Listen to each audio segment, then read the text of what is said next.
И досега беше тешко да се оствари, но од сега натаму ќе биде уште потешко во ЕУ да се случи промена.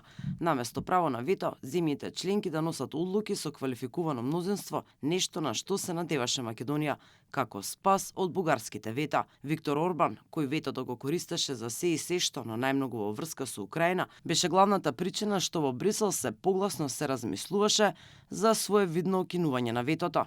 По неговиот пат, опасност ја нема, па затоа во втор план ќе падне дебатата за гласање со квалификувано мнозинство и отстранувањето на правото на вето во надворешната политика на ЕУ.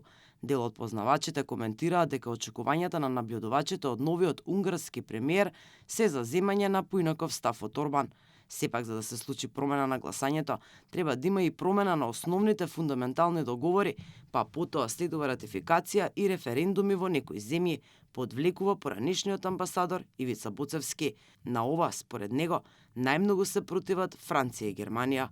Без нов договор, кој што помине нова ратификација, кој што ќе помине нов референдум во Ирска, затоа што во Ирска знаете дека секој меѓународен договор од таков еден маштаб кој што навлегува во уставните прашања покренува автоматски постапка за референдум, без можеби референдуми во Данска, кој што делува сега невозможно да биде помине, е незамисливо да се случи една ваква промена, на ваква крупна промена. Свесна за ова е и претседателката на Европската комисија Урсула фон дер Лајен.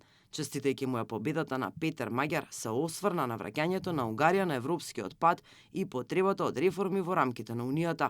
Јасно стави до знаење дека досегашниот принцип на апсолутна едногласност станува нефункционален. Мислам дека преминувањето кон гласање со квалификувано мнозинство во надворешната политика е важен начин да се избегнат системски блокади, како што видовме во минатото, и треба да го искористиме моментумот сега, навистина, за да продолжиме напред по таа тема. За Македонија ова не е некоја абстрактна европска тема, туку реалност што ја живееме со години.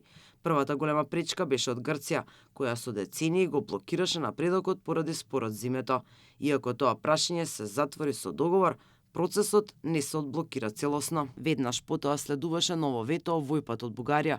Софија го услови почетокот на преговорите со барања поврзани со историјата, јазикот и идентитетот, теми што не се дел од европските критериуми.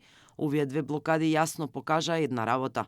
Во сегашниот систем на ЕУ, една држава може сама да го стопира целиот процес, без разлика колку кандидатот ги исполнува условите.